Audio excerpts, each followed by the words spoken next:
Welcome to Talmudic Treasures. Today we're learning Ksubos page 71. And we find over here the Talmud tells us something which no man should ever do.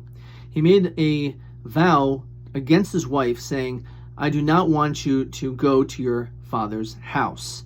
Now, we've mentioned in previous pages that when a man does this, sometimes we'll actually give him the 30-day window to be able to change his mind and to have the vow annulled so that whatever he said will no longer have any meaning or any power. In this situation, it depends on how long a person made the statement of I don't want you to go to your father's house. If he just says that plainly, so then that is a problem.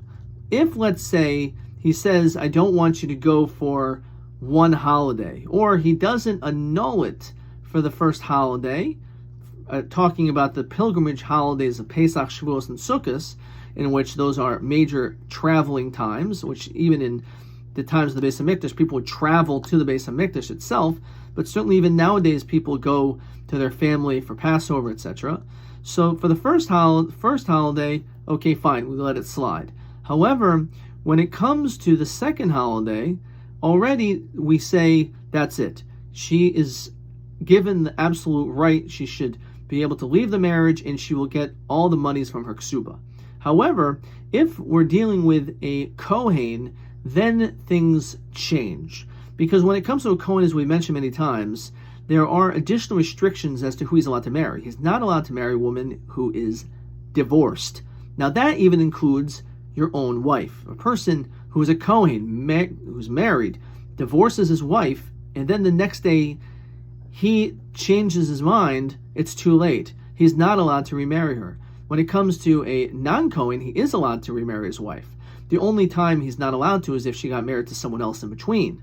However, if he just divorced her, it's allowed. And therefore, because of this, we're going to give her extra time. And we say, you know what, the first two holidays, it's fine, but after the third already, that's already pushing us too much. Alternatively, the Talmud says it all depends on her relationship with her family, with her parents. If she often goes there, so then once two holidays have already came, that's already asking too much. That's not right. And therefore, she has every right to walk out of that marriage and receive her ksuba.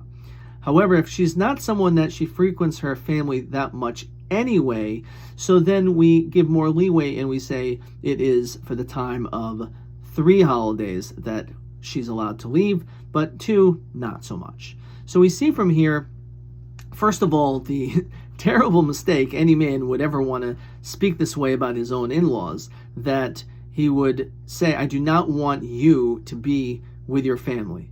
Now, of course, you hope that as you're married, you are establishing and strengthening a new family, a new home, a new bond. But to completely sever your in-laws' relationship with their daughter is certainly a huge mistake. That's certainly something that one is not allowed to do. Again, we give a little bit of leeway over here, but not that much. And therefore we see from here, as we all understand, that when it comes to when you get married, you're not just marrying the woman in front of you, and not just marrying this man in front of you, but you're also marrying into their family. And to shut down her from being able to see her family is something which is totally against the Torah. It's totally against what our sages want. And instead, one should embrace the fact that you have new family and encourage her to be able to see her family when she's able to.